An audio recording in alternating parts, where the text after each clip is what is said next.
Que serait une ruche sans sa reine? Dans une société très organisée comme celle des abeilles, c'est elle qui donne la vie à des larves qui deviendront, selon les besoins, nourrices, productrices de miel, bourdons ou reines. Depuis 15 ans, Laurent Duguet s'est lancé dans l'élevage de rennes. Après une carrière d'acheteur dans une entreprise d'agroalimentaire, c'était une façon de relever un défi tout en réalisant un rêve d'enfant. Mon grand-père était garde forestier et tout petit, on a côtoyé les abeilles, la récolte du miel, se faire piquer par les abeilles, l'odeur de la forêt, aller chercher les champignons. Forcément, ce qu'on a vécu jusqu'à l'âge de 10-12 ans, ça reste bien imprégné. En tant que multiplicateur, Laurent se doit de conserver les lignées et de valoriser certains comportements. On a donc les descendants de cette Synope 62 et elle s'appelle 636D. Et puis pour nous, elle a eu un bon comportement sur la récolte de miel l'année dernière. Et puis on a décidé cette année d'en faire des filles. On veut des abeilles qui soient douces, on veut des abeilles qui produisent beaucoup de miel et aussi des abeilles qui essaiment le moins possible. Il y a 3 jours de ça, on a mis les reines à pondre entre 2 grilles sur un cadre. Parce que l'objectif, c'est d'avoir des tailles de larves qui soient de moins de 24 heures. Dans le camion, Tilly s'occupe du greffage.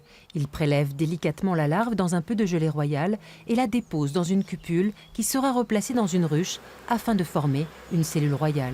La ruche est divisée en 2 parties. Une partie côté reine et une partie orpheline. Et c'est dans la partie orpheline qu'on va faire les cellules royales. Donc maintenant, mon but, c'est de trouver la reine. Pour que les nourrices élèvent ces reines, il faut créer le manque, en isolant olfactivement la reine actuelle dans une partie de la ruche. Il faut 21 jours pour une abeille, nourrie pendant 3 jours de gelée royale, puis de miel et de pollen.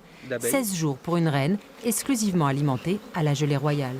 Les cellules royales, on les récupère et on va les mettre à la maison en couveuse à 35 degrés pendant encore 5 jours. Ensuite, les cellules royales intégreront chacune une ruche modèle réduit, prête à accueillir sa nouvelle petite reine.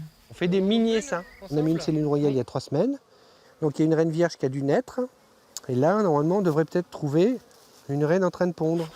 D'un autre côté, on favorise la production de mâles à la génétique avantageuse. Même s'il y a des mâles étrangers qui vont féconder nos reines, le fait d'élever des mâles en masse, eh bien, on minimise l'effet extérieur. Là, les mâles, ils viennent manger le miel. On leur laisse tout ça, ce miel. Parce qu'avant de partir féconder les reines, l'après-midi, ils ont besoin d'une bonne cuillère de miel. En France, près de 35 000 reines sont élevées chaque année, dont un quart vient de l'élevage médocain de Laurent Duguet.